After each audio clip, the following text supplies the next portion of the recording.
네버벤지 다이어트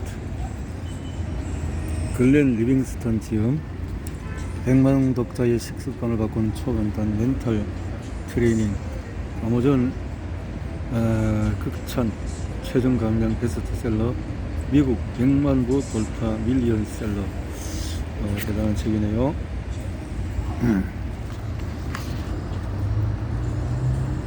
자기 자신에게 소리만 지르지 않아도 과식 습관은 대부분 사라집니다. 불안과 의심, 낮은 자존감은 사람들의 마음을 병들게 하는 암 같은 존재로 폭식을 부채질해요. 실패 가능성은 머릿속에 죽어버리고 어쩌다 실수해도 죄책감이 생기지 않게 부정적인 감정도 재빨리 제압할 비결을 알려드릴게요. 부정적인 마음을 갖지 말자. 글렌 리빙스턴은 임상심리학 박사고 젊은 시절 40살까지 살고 싶으면 살부터 빼라는 의사의 경고를 수없이 들었다. 체중이 130이었던 그는 음식에 대한 강박과 집착을 보이는 식습관 문제가 어린 시절 양육 과정의 문제, 순탄치 못한 결혼생활 등 심리적인 원인이라고 여겨 뉴욕의 유명한 심리치료사와 음식 중독 치료 모임을 찾아다녔다. 정신과 진료를 받으며 불안장애 치료약까지 복용했지만 30년의 세월이 흘러도 나아지지 않았다. 그러다가 획기적인 심리 기법인 네버벤지 어게인을 고안해냈다. 내 안에 꼴꼴이가 있다고 가정하고 자신과 분리해내어서 지배하는 초간단 멘탈 트레이닝이다. 음식에 대한 저독감을 갖고 꼴꼴이에게 끌려다니거나 휘둘리지 않는 것이다. 경험이 많은 노련한 임상 심리학자답게 내적 치유와 세밀한 코칭을 해주고 죄책감과 수치에 심해 찌든 자기 파괴적인 식생활에서 벗어나 삶의 자신감을 찾게 한다. 그 역시 자신이 만든 네버벤지 어게인 덕분에 40kg 최종 감량에 성공해서 10년 이상 90kg대를 유지 중이다.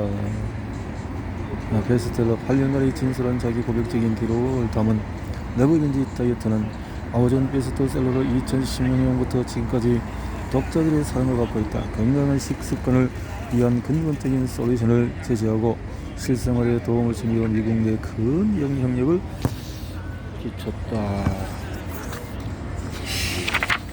이런 책을 보면서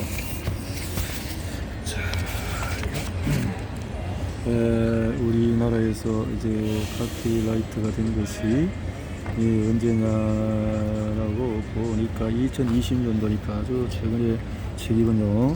최근의 책입니다. 100만 독자의 식습관을 바꾸었다. 세상에 어떻게 이렇게 쉬울 수가 있지? 35년 동안 나를 공격하고 잡아먹을 듯이 미워했다. 아내와 아이들이 밤에 잘 때마다 몰래 음식을 먹어 치웠다. 가일. 폭식이라는 문제에 정말 노골적이면서 효과적인 방식으로 접근한 책이다.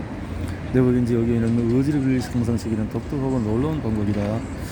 이 책은 무슨 짓을 한데도 결국 너는 예전으로 돌아가고 말 거야 라고 말하는 마음속 끔찍한 소리를 한 방에 뭉개버렸다.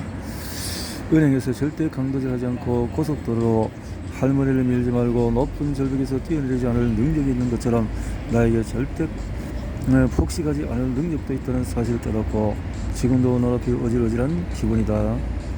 이 간단한 프로그램을 따라하면 그 누구나 겪는 고생을 하지 않고도 목표 체중을 가질 수 있다. 지금껏 읽어본 영양식이 조절책과는 다르다. 걸레는 폭식 또는 과식과 연관되어서 나쁜 결과를 초래하는 생각과 느낌을 극복하는 것이 중요하다고 지적한다.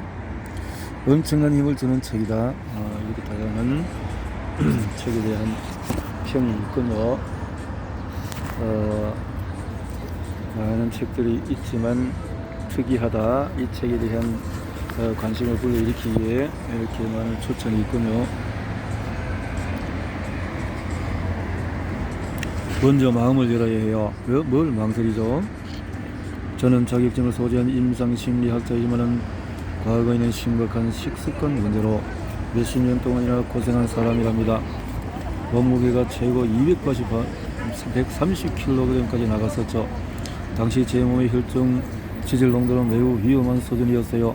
게다가 건선, 주사, 피부, 염, 습진처럼 심각한 질병으로 발전할 수 있는 초기 징후들도 다양하게 나타났고요. 설성것은 가정력이 있는 터라 40살까지 살고 싶으면 살부터 빼라는 의사들의 경고를 수도 없이 들었었죠. 우리 가족 중에는 심리학자 또 심리치료 전문가로 일하거나 일하는 사람이 17명이나 됩니다. 친부모님, 새부모님, 네 분을 비롯해서 여동생, 처남, 사촌들, 숙모, 할머니 등 말 그대로 가족 모두가 심리학 전문가들이죠.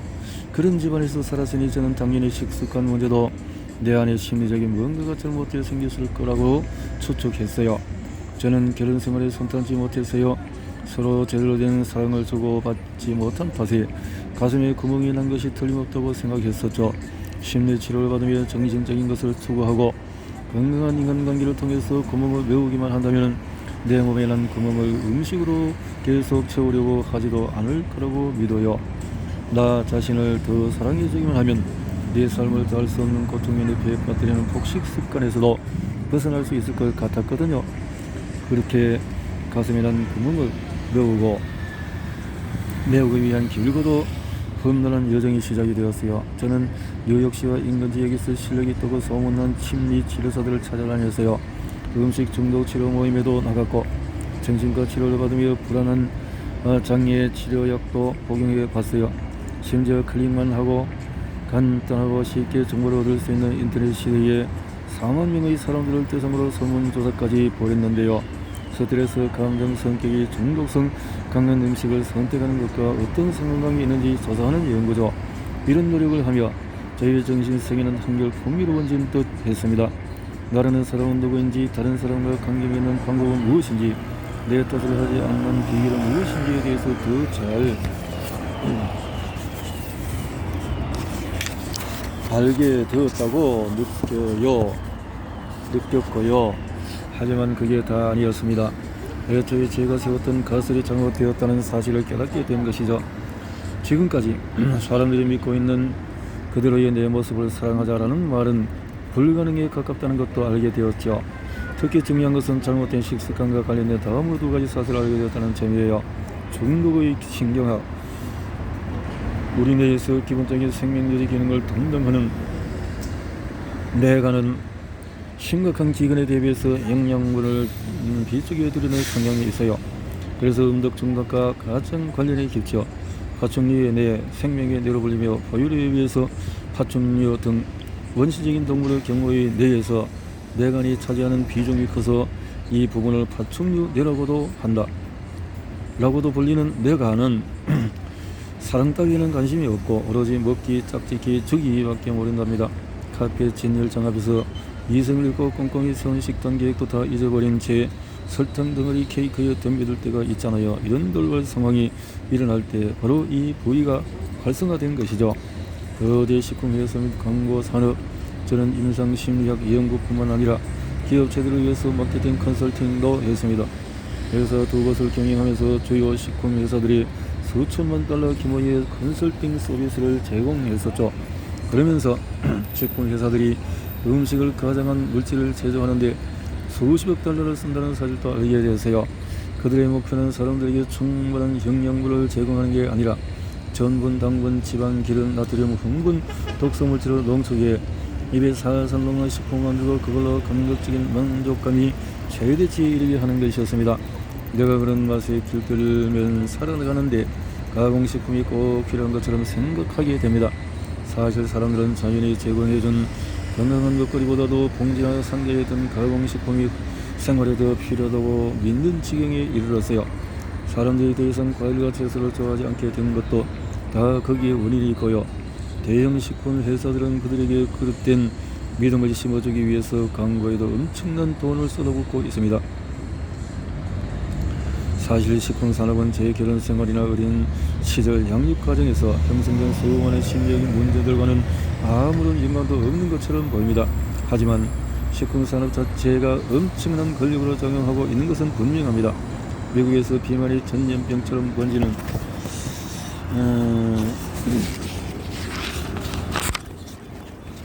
것만 봐도 그 사실을 알 수가 있어요. 게다가 나 자신을 더 사랑하려는 말은 건강한 식습관을 유지하려는 사람에게 전혀 도움이 되지 않습니다. 왜냐하면 모든 문제를 일으키는 내 부위가 사랑이라는 의지하기 때문이에요. 저는 복식 문제를 치료하기 위해서는 상처 입은 내면의 아이를 보살피는 상냥한 아버지처럼 굴어서는 안 된다는 것을 깨달았습니다. 오히려 우두머리 늑대가 자기들을 위협하는 다른 늑대를 마주했을 때처럼 엄성궂게 행동해야 해요. 다른 늑대가 덤빌 때 우두머리 늑대는 이리와 내가 안아줄게 라고 말하지 않죠. 위협하듯이 뻘을 내건 뒤로 물러서 안 그러면 너를 물어 뜯어버릴 거야 라며 사납게 으르렁거리죠. 아주 기이하지만 획기적인 듯다 속아도 좋은 네브빈지 어게인. 이제 혹식은 절대 하지 않겠다는 뜻. 네브빈지 어게인. 심리기법은 이렇게 고안되었습니다. 이 기법은 마음의 중심이 흔들리지 않도록 꽉 잡아줍니다. 이렇게 해서 각자가 선택한 다이어트 방법을 계속 유지할 수 있게 도와주죠. 저 역시 이 방법으로 살을 빼서 지금까지 유지 중이며 건강성의 여러 문제도 대부분 해결됐어요. 이렇게 해서 소문의 소문을 통해서 100만 이상의 독자가 생겼어요. 아마존에서는 7,000건 이상의 리뷰가 올라왔습니다. 여러분이 각자에게 맞는 간단한 식습관, 규칙 한 가지만 세울 마음의 준비가 되어 있다면 규칙을 평생 지킬 수 있는 비법을 알려드릴게요.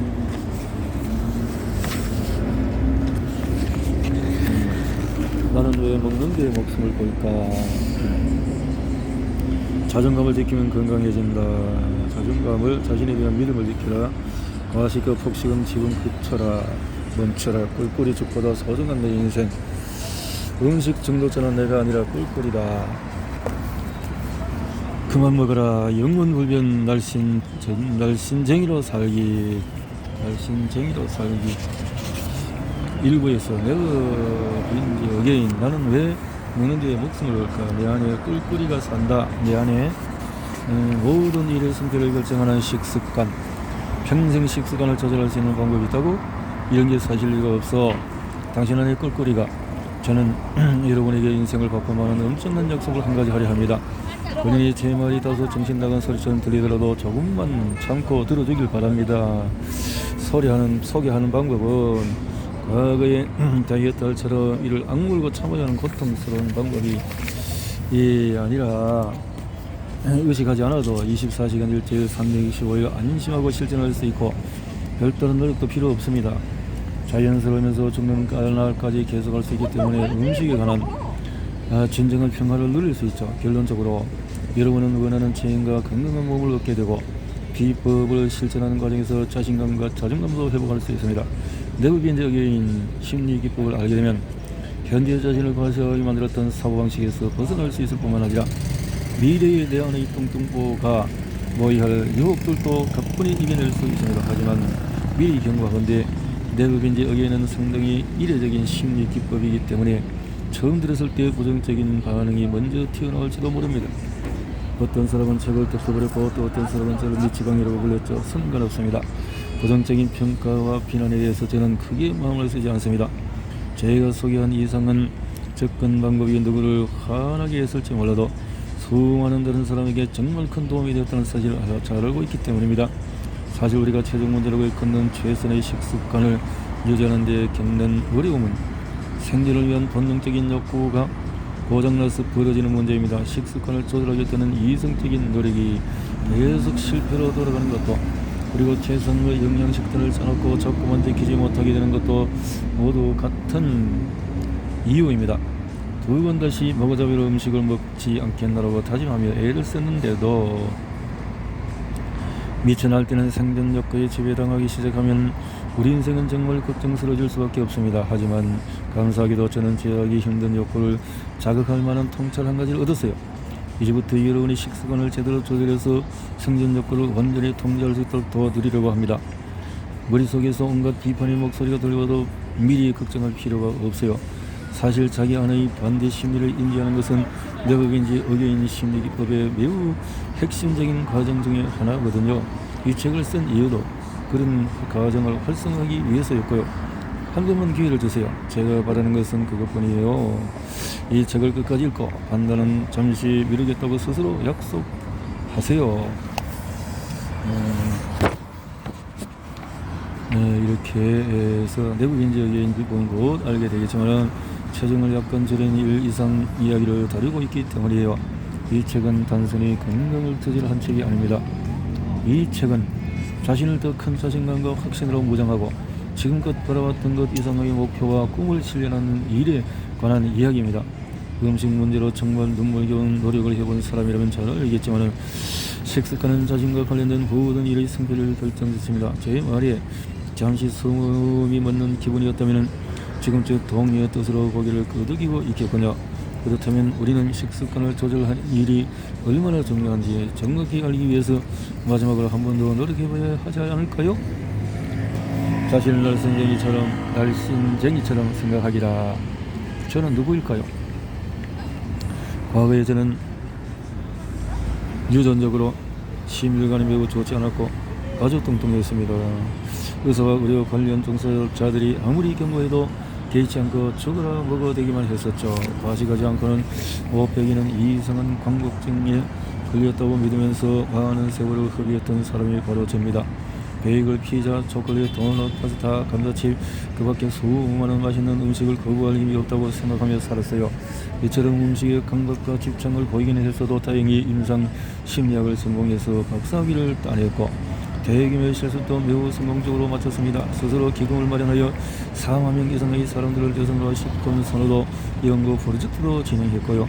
그리고 30여 년간 몇몇 기업체의 CEO로 근무하면서 립턴, 크래프트, 현대비스코 같은 주요 식품 회사들을 비롯해서 포천이 선정한 500개 기업에 수천만 달러 규모의 연구 및 컨설팅 서비스를 제공하기도 했어요.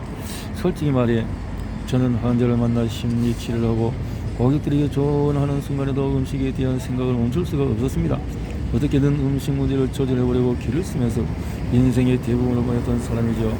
그러다가 조금은 유치한 어떤 심리 기법을 발견했는데 그것은 나 자신이 마치 영문 훈련 멸신쟁이인 것처럼 생각하는 기술이었어요. 기이한 아이디어는 머릿속을 가득 메우더니 시간이 지날수록 더 굳건히 자리를 잡더군요. 제안했던 그 친구가 그 생각을 없애려고 아무리 노력해도 사라지지 않았어요. 경고. 당신 안에 뚱뚱보는 이 책을 싫어합니다. 지금쯤 여러분 안의 뚱뚱보는 이 책을 못 읽게 하려고 별소리를 다 하고 있을 것입니다. 벌써 이런 말을 쏟아놓고 있을지도 모르겠군요. 너 지금 농담하는 거지? 다이어트를 또 하겠다고? 이 방법 저 방법 다 해봐야 소용이 없었잖아. 너 의지가 너무 약해서 그렇게 융통성 없는 규칙은 못 지켜. 게다가 남의 인생 내내 토끼처럼 풀만 뜯고 먹고 살 거야? 왜 이리 그냥 책 내려놔? 우리 나가서 맛있는 거나 실컷 먹자. 응? 어서 본론으로 들어가기 전에 이 점을 미리 밝혀두고 싶군요.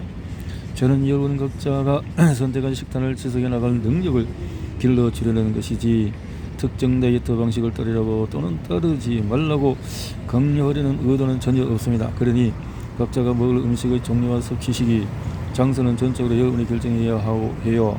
또한 식단을 조절하려면 먼저 따라야 할 명확한 한계선을 정해야 하는데 여러분 안의 먹개비는 그 반대하며 이런 말도 할 겁니다. 너 다시 선을 넘지 않을 거라고 자신할 수 있어? 그래서 또 허겁지겁 먹게 되면 죄책감만 늘게 뻔하잖아.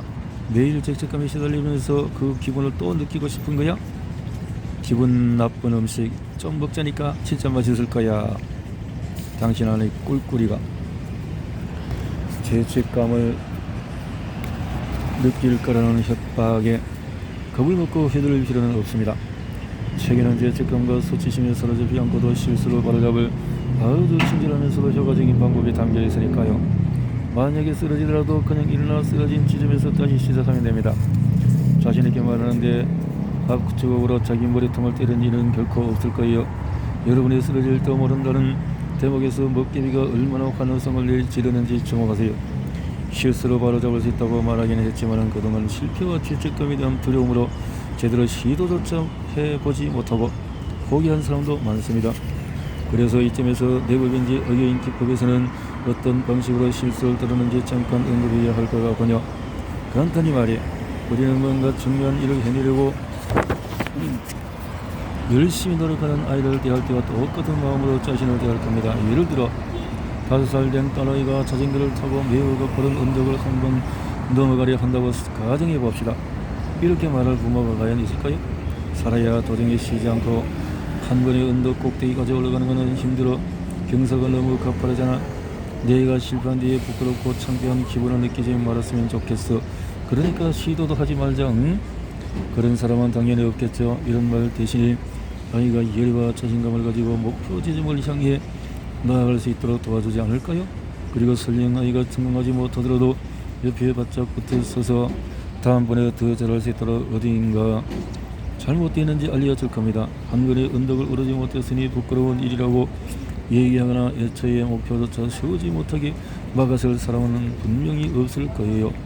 시나리오 속 사람은 만약 자신이 실패라도 엄마나 아빠가 자기의 불 지키고 있다가 넘어지면 이렇게 세워주고 다음번에 더 잘할 수 있게 도와주리라는 사실을 알고 있어요.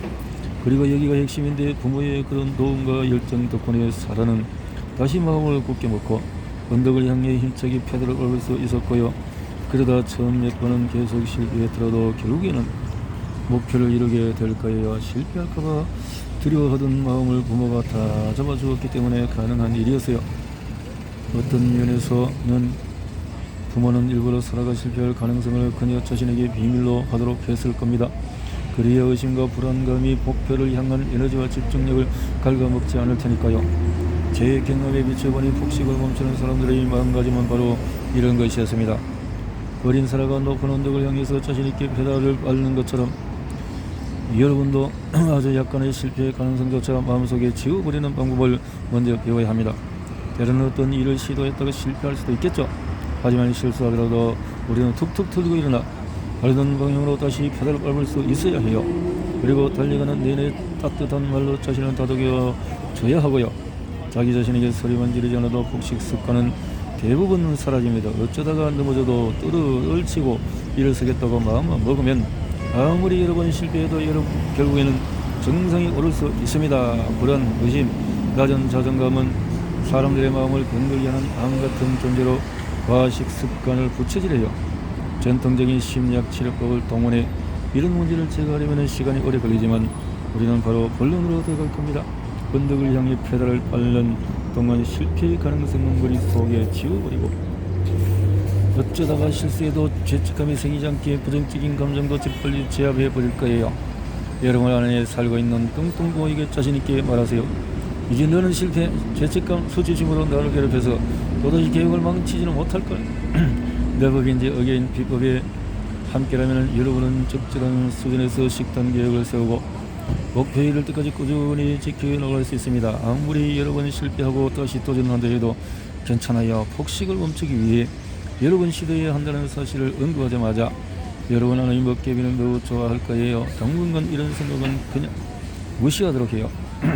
실패에 대한 두려움, 실수로 인한 죄책감 등을 다루는 방법에 대해서는 책 뒷부분에서 더 자세히 살펴보겠지만 지금 여러분은 네버빈지 어게인의 기본 개념을 이해했기 때문에 책을 계속 읽는 게 훨씬 쉬워졌으리라 믿습니다. 그런데도 내 안에 먹개비는 책을 마저 못 읽게 하려고 마지막으로 이렇게 이의제기를 할 겁니다. 먼 거 먹고 싶은 싸움을 무조건 공격하고 거부하는 것은 자기 학대나 다름없다. 그보다 있는 그대로 자기 모습을 사랑하기 위해서 계속 노력하는 편이 더 좋다고 말이죠. 독자들에게 약속합니다. 책을 끝까지 읽고 실천하면 여러분은 분명 자신을 덜 나무라고 더 많이 사랑하게 될 거예요. 그리고 같은 맥락에서 다음과 같은 사실을 이해하는 것도 정말 중요합니다. 있는 그대로 내 모습을 사랑하자는 말은 불가능에 가깝습니다. 있는 모습 그대로가 아니라 바뀌어진다 이 말이죠. 그러니까 성공할 수밖에 없다라는 거죠. 여러분은 내 안에 사는 뚱뚱보의 정체를 밝히고 우리의 가두어야 합니다. 그래야 마침내 음식에 대한 결정권을 완전히 손에 넣고 영원 불면 날쌘 정리 사람의 사고방식으로 자신을 개조할 수 있습니다. 지금까지 음식과 관련된 많은 문제를 일으켰던 파괴적인 사고방식을 무너뜨려야 합니다. 파괴적인 방식에서 언급했듯이 네버빈지 어게인 심리기법을 거부했습니다. 많은 사람들이 그들은 그게 무엇이든 자신의 모든 부분을 사랑하고 싶기 때문이라고 그 이유를 밝혔죠. 하지만 자신의 모든 생각과 감정을 사랑하고 보살피고 충족시키다 보면 한 가지 문제가 발생합니다. 어떤 충동이나 욕구는 너무 강해서 아주 약간의 틈이라도 허용하면 억제하기 어렵다는 점이에요. 대부분 사람은 음식을 비롯한 여러 생존 욕구에 관한 반신체적인 상호학적인 기본 틀 자체가 있는 그대로 자기 모습을 사랑하기 어렵게 세팅되어 있습니다. 제 경험에 비춰보면 한 번씩 발작처럼 복식하거나 과식하게 되어 고생하는 사람들 대부분이 위와 같은 상황이었어요. 내 안에 존재하는 동정심 많은 영혼은 이게 사실이 아니기를 바랍니다. 하지만은 우리를 과식하고 복식하게 만드는 사고방식은 정말로 우리 내면에 존재합니다. 사람들이 처음 이 기법을 필요이상으로 가오가다고 여기는 것도 그래서죠. 하지만 조금만 곰곰이 생각해보면 이 사고방식이 우리의 가장 무모하고 미숙한 부분을 대변한다는데 동의할 거예요. 최선의 판단에 반대되는 행동을 반복해서 하게 만들고 꼭 필요한 식단 관리에 대해서는 계속 마음을 바꾸게 하는 사고방식, 이런 사고방식은 영원히 버려져야 마땅해요. 비유적으로 이야기하면 복식과 심한 과식을 거치는 습관을 고치는 일, 그리고 단순히 다이어트를 유지하는 방법을 배우는 이런 상처 입은 동물이 건강을 회복하도록 보살피는 것과는 완전히 다릅니다. 공격적인 견종인 도베르만 핀셔를 잡아 우리의 가두는 상황과 비슷해요. 사냥개는 주인의 말을 존중하고 따라야 하지만 제대로 훈련받지 않으면 뇌건 제멋대로 움직이죠. 여러분을 복식 과식하게 만드는 생각을 멈추게 하고 무릎 꿇는 일은 자비를 베풀 사안이 아니에요. 무엇에도 휘둘리지 않을 통제력과 지배권을 누가 갖느냐는 문제입니다. 사람들이 식단 조절에 대한 마음을 잡고 바꾸는 근본적인 이유는 우리가 알지 못하는 사이에 내 안의 먹개비를 사랑하고 보살피고 있기 때문입니다. 앞으로 저는 우리를 살찌게 만드는 사고방식이나 실체 모두를 가리켜 꿀꿀이라고 부르려고 합니다.